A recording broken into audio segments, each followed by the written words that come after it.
안녕하세요. 저는 대전에 사는 40대 후반의 여자입니다. 저는 최근 남편의 불륜으로 인해 이혼을 하게 되었어요. 평소 불륜 드라마를 보면서 도대체 불륜은 왜 저지르는 건지 이해가 가질 않았거든요. 그런데 드라마에 나올 법한 이런 일을 제가 당하게 되었더라고요. 하지만 저 나름대로 시원한 복수를 해줘서 미련은 없습니다. 지금부터 제 이야기를 들려드릴게요. 저는 소위 말하는 다이아몬드 수저, 금수저같이 엄청 부유한 집안은 아니었지만 그래도 부족함 없는 집안에서 부모님의 사랑을 듬뿍 받으면서 자랐어요. 저희 부모님은 제가 외동딸이라 금이야 오기야 하시면서 하고 싶은 게 있다고 하면 꼭 해주셨어요. 저는 그런 부모님의 열렬한 서포트를 받으며 산부인과 의사까지 될 수 있었어요. 의대 생활을 하면서 늘 제게 힘이 되어주던 동기가 한 명 있었어요. 그 동기를 만나면서 많은 위로를 받고 힘든 일도 같이 극복해 나갈 수 있었습니다. 저에게 있어서 힘든 의대 생활을 무사히 잘 보낼 수 있게 해준 참 고마운 친구였죠. 저희는 그렇게 5년 정도의 긴 연애를 하고 결혼을 하게 되었어요. 남편은 현재 대전 중심가에서 성형외과를 운영하고 있는 성형외과 의사예요. 남편이 처음엔 저와 같이 대학병원으로 가려고 했는데 요즘은 성형이 대세라면서 갑자기 성형외과로 방향을 틀더라고요. 저희 때만 해도 성형외과가 지금처럼 많지가 않아서 유망주였긴 했어요.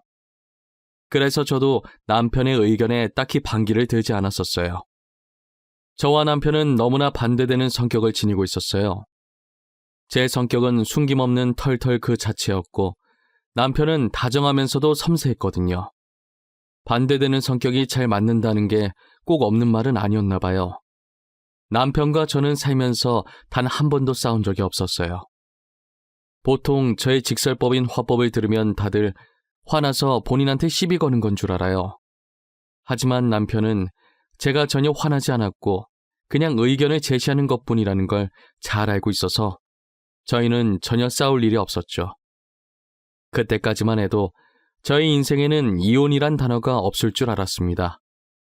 한 번은 저희 병원에 검사하러 오신 환자분이 한 분 계셨어요. 꽤 젊어 보였는데 생리를 하지 않아서 걱정되는 마음에 검사 받으러 오셨다고 하더라고요. 아직 미혼인데 혹시나 임신이라도 했을까봐 엄청 불안해하며 걱정하고 계셨어요. 생리를 안 하는 건 다양한 이유가 있다고 꼭 임신 때문은 아니라고 안심시켰죠.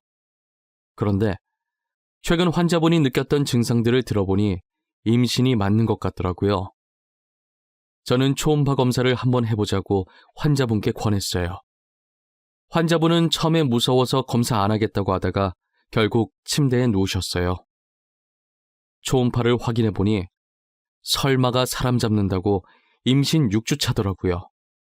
제가 임신 6주차라고 말씀드리니 환자분께서 울기 시작하셨어요. 임신이라고요? 아니에요. 임신 아닐 거예요. 한 번만 다시 검사해 주세요. 선생님 제발요. 임신이면 안 돼요. 저 진짜 안 돼요, 선생님. 제가 2번이나 봤어요. 확실히 임신 맞습니다. 지금 들리는 소리가 아기 심장 소리예요. 아무래도 아기 아빠 되시는 분과 이야기를 하셔야 할 것 같네요. 저 아기 못 낳아요. 아마 아기 아빠한테 말해도 못 낳게 할 거예요. 사실 이 아기 아빠가 유부남이거든요. 알고 보니 여자는 안에 있는 남자를 만나고 있는 불륜녀였어요.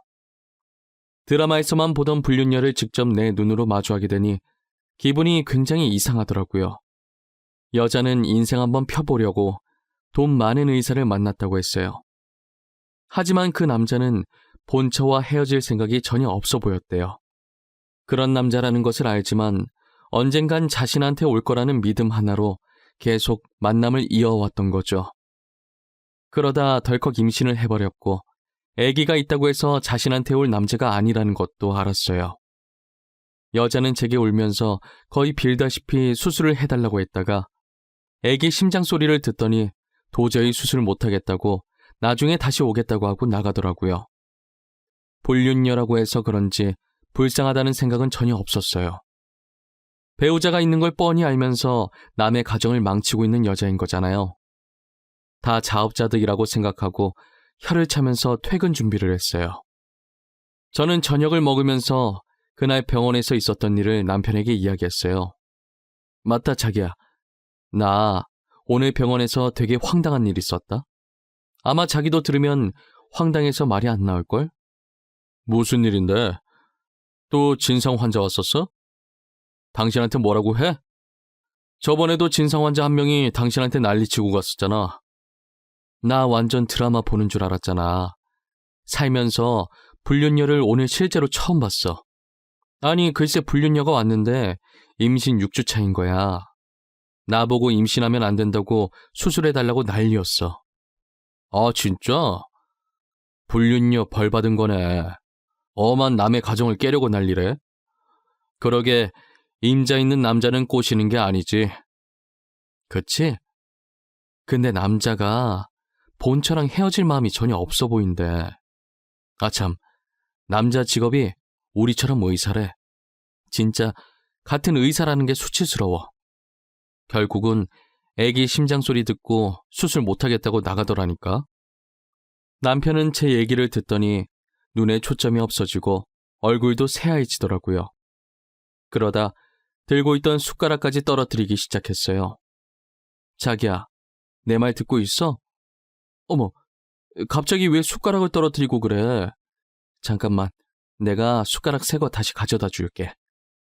아, 내가 순간 손가락에 힘이 빠져가지고 실수했네. 아니, 우리랑 같은 의사라길래 어떻게 그럴 수 있나 충격받아가지고. 남편의 안색이 급격히 안 좋아지더니 횡설수설하고 난리도 아니더라고요.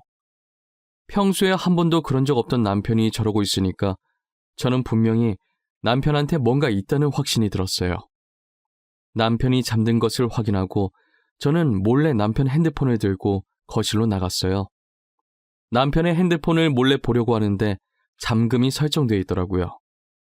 혹시나 해서 제 생일을 눌러보았더니 바로 잠금 해제가 되었어요. 저는 순간 비밀번호도 제 생일로 해놓는 양반인데 설마 불륜을 저질렀을까 싶었어요. 하지만 남편의 메신저 어플을 들어가는 순간 제 믿음은 한순간에 와르르 무너져 버렸죠. 저에게 한없이 다정했던 남편이 세상 모든 여자에게 다 다정했더라고요. 현재 남편과 연락하고 있던 여자는 자그마치 3명이 있었어요. 어찌나 달달하게 사랑을 하던지 폰에서 단내가 나는 기분이 들었어요. 3명 중 1명이 저희 병원에 왔던 임신한 여자였습니다. 프로필 사진을 봤는데 제가 병원에서 봤던 여자와 똑같이 생겼었어요. 제일 먼저 이 여자와 했던 카톡을 들어가 보니 오늘 병원 갔던 얘기를 했더라고요. 저 임신했대요. 6주 차예요. 아기 어떻게 할까요? 당신 이혼할 생각 죽어도 없잖아. 오늘 아기 심장 소리 들었는데 난 절대 수술 못해요. 그럼 나보고 어쩌라는 거야? 도대체 나한테 무슨 대답을 원해서 이러는 건데? 이혼하라고? 아니면 애 키울 거니까 양육비 달라고? 말을 그렇게밖에 못해요? 어차피 당신이랑 와이프 사이에 애 없다면서 그냥 깔끔하게 이혼하고 저랑 결혼하자고요. 내가 말했잖아. 나는 집사람밖에 없다고. 내가 사랑하는 건 집사람뿐이야. 난 너랑 결혼할 생각 애초에 없었어. 너도 알고 만난 거 아니야? 애는 지우든지 말든지 네가 알아서 해. 저는 카톡 내용을 보는 순간 남편이 정말 쓰레기같이 보이더라고요. 솔직히 말해서 애를 여자 혼자 가지는 게 아니잖아요. 똑같이 실수해서 애를 만들어 놓고 지금 저러는 태도가 너무 정이 떨어졌어요. 불륜을 떠나서 제가 평소 알고 있던 남편과 너무도 다른 모습이었어요. 이때까지 이런 남자와 같이 마주보며 밥을 먹고 한 집에서 살았다는 게 너무 역겨웠어요. 저는 남편과 불륜녀들의 카톡방을 하나하나 저장해서 저한테 보내놓았습니다. 생각할수록 배신감에 화가 나서 온몸이 차가워지면서 몸이 떨리기 시작하더라고요. 그날 저는 밤새 어떻게 복수를 해줘야 할지 고민하느라 잠도 제대로 정하지 못했습니다. 얼마 지나지 않아 그 여자는 검진을 받으러 다시 저희 병원에 찾아왔어요. 저는 아무것도 모르는 척 아이를 어떻게 하기로 했는지 물어보았죠. 환자분, 그래서 아이는 어떻게 하기로 하셨나요? 아이 아빠랑 얘기는 해보셨어요? 만약 수술을 하실 거라면 아이가 더 크기 전에 하셔야 해요. 선생님, 아이 아빠는 수술을 하라고 하더라고요. 저도 솔직히 수술을 할까 고민을 하긴 했어요. 그런데 아이 심장 소리를 들은 후로 계속 생각이 나서 도저히 수술을 못 하겠더라고요. 그래서 혼자서라도 나와서 기르시려고요. 혼자선 많이 힘드실 텐데 만약에 아이 아빠가 알게 되면 어쩌려고 그러세요? 상관없어요. 그건 그때 생각하면 돼요. 저는 지금 아이를 낳고 싶어요. 아이 생각만 할래요. 아빠 없어도 잘 키울 수 있어요. 아빠 없이 아이 키우기 생각보다 쉽지 않을 거예요. 아이가 아빠 찾을 텐데. 그 전에 제가 무슨 수를 써서라도 아내랑 이혼하게 만들 거예요. 그래서 제가 그 남자와 같이 아이 키우면서 살 거예요. 무슨 수를 써서라도 저와 남편을 이혼하게 만들 거라고 하니 괜히 이혼해주기 싫더라고요. 하지만 이 여자가 모르는 사실이 하나 있었어요. 지금 저희 남편이 부유한 줄 알고 접근했다고 했는데 성형외과 의사라는 것 말곤 정말 별 볼 일 없는 집안이에요. 심지어 그 병원도 저희 아빠께서 결혼하면서 해주신 병원이었거든요. 고로 제가 남편과 이혼을 한다면 땡전 한 푼 없는 빈털터리가 된다는 말이죠. 하지만 저는 얌전히 이혼해줄 마음이 하나도 없었어요. 앞으로 의사생활 못하게 불륜 사실을 동네방네 소문내고 싶었죠. 그렇게 하면 병원이 저희 아빠 건물이라 아빠한테 피해가 갈 수도 있었어요. 저는 아빠께 어느 정도 피해가 갈 것임을 미리 언질해 주었습니다. 아빠, 신서방 지금 바람났어. 한 명도 아니고 셋씩이나 만나고 다니더라. 나 도저히 참을 수가 없어서 의사생활 못하게 하려고 하는데 그럼 아빠 건물에 피해갈 수도 있어. 세희야, 아빠는 괜찮아. 아빠 걱정하지 말고 너가 하고 싶은 대로 해. 난 언제나 하나밖에 없는 딸 편이잖아. 그리고 병원 망해도 그 자리에 다른 가게 차리면 돼. 아빠, 고맙고 미안해. 대신 아빠 딸 당한 만큼 복수 제대로 해주고 올게. 신서방이랑 그 여자들 한국에서 고개도 못 들고 다니게 할 거야. 아빠는 제게 괜찮다고 뭐든 하고 싶은 대로 하고 살라고 하셨어요. 그리고 조용히 불륜 증거들을 모으며 이혼 소송할 날만 기다리고 있었어요. 저는 남편을 몰래 따라다니며 나머지 두 여자와 만난 것도 다 찍어놨어요. 이미 증거는 넘치지만 아이가 커서 수술할 수 없도록 일부러 시간을 최대한 오래 끌었습니다. 남편이 만나고 있던 여자들은 죄다 자신보다 가난한 사람들이었어요. 남편은 자기보다 돈 없는 여자 만나면서 그 여자들이 자기를 우러러보고 멋있다고 치켜 세워주면서 그렇게 자존감 챙기면서 살아왔던 거죠. 어떻게 보면 자기보다 잘난 저한테 열등감을 느꼈던 것 같기도 하고요. 저는 시간이 흘러 여자가 수술할 수 없을 지경에 다다랐을 때 남편과 이혼 소송을 하고 상간녀들한테도 같이 상간녀 소송을 했습니다. 상간녀들은 뻔뻔하게 자신들은 남편이 유부남이었다는 걸 모르고 만났다면서 당장 고소 취하해달라고 저희 집으로 찾아왔더라고요. 제발 고소 취하해주세요. 그 사람이 유부남인 거 몰랐어요. 저한테 총각이라고 했단 말이에요. 저는 너무 억울해요. 정말 고소장 온 거 보고 알았어요. 저도요. 저도 유부남인 거 알았으면 절대 안 만났을 거예요. 진짜예요. 믿어주세요. 그러니까 제발 한 번만 용서해 주세요. 부탁드립니다. 가족들이 알면 안 돼요.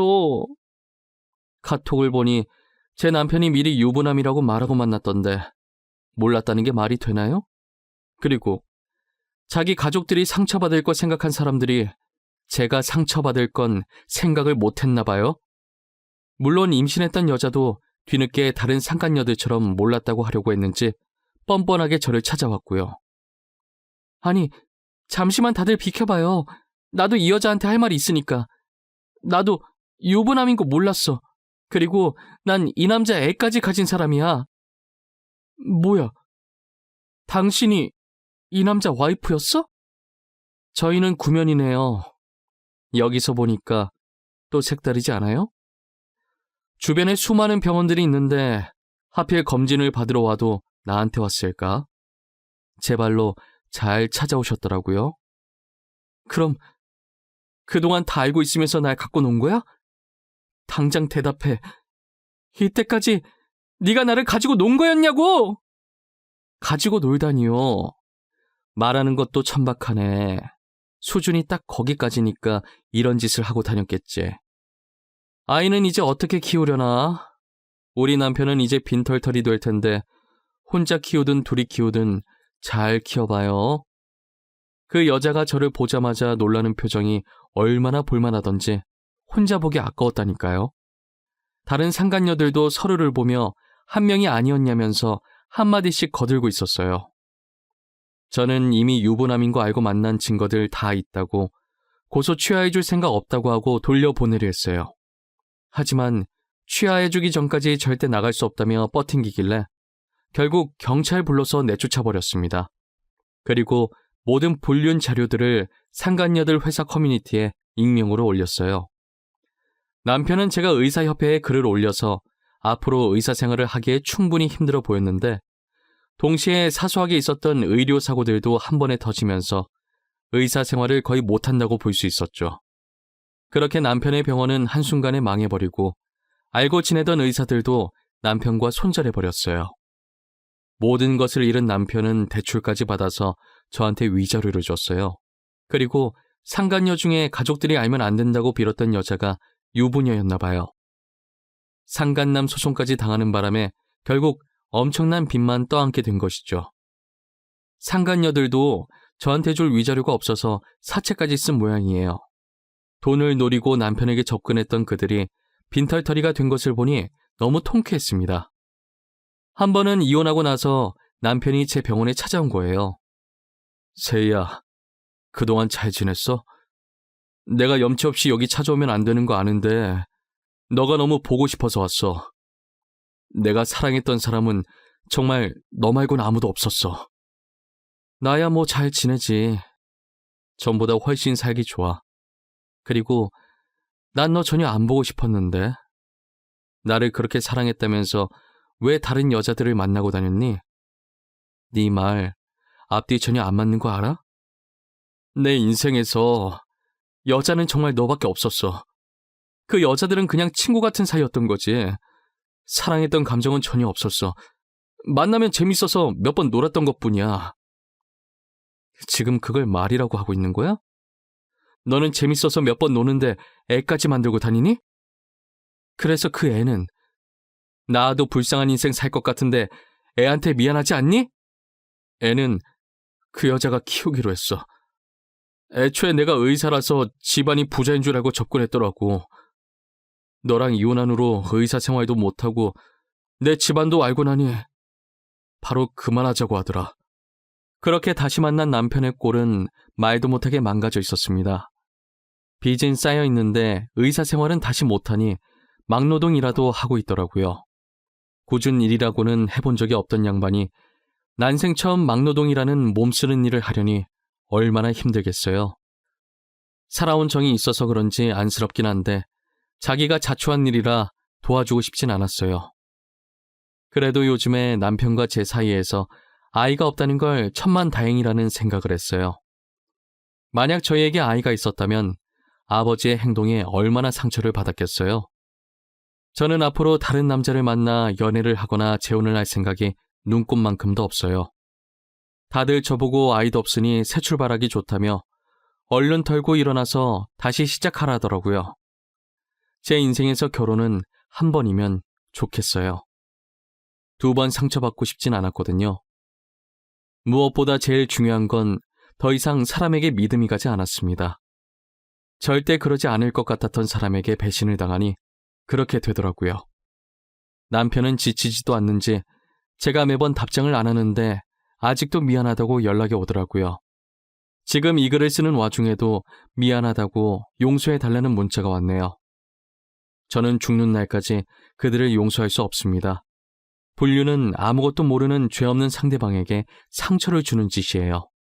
저는 먼저 사실을 알고 이혼 소송을 하고 당한 만큼 돌려줬다지만 몰랐던 사람들은 그냥 가만히 있다가 이혼을 당하는 거잖아요.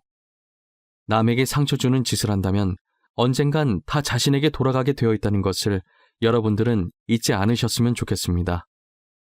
날이 많이 춥습니다. 이런 날씨에 감기 걸리기 쉬우니 다들 옷 따뜻하게 입고 다니세요. 지금까지 제 이야기 들어주셔서 감사합니다.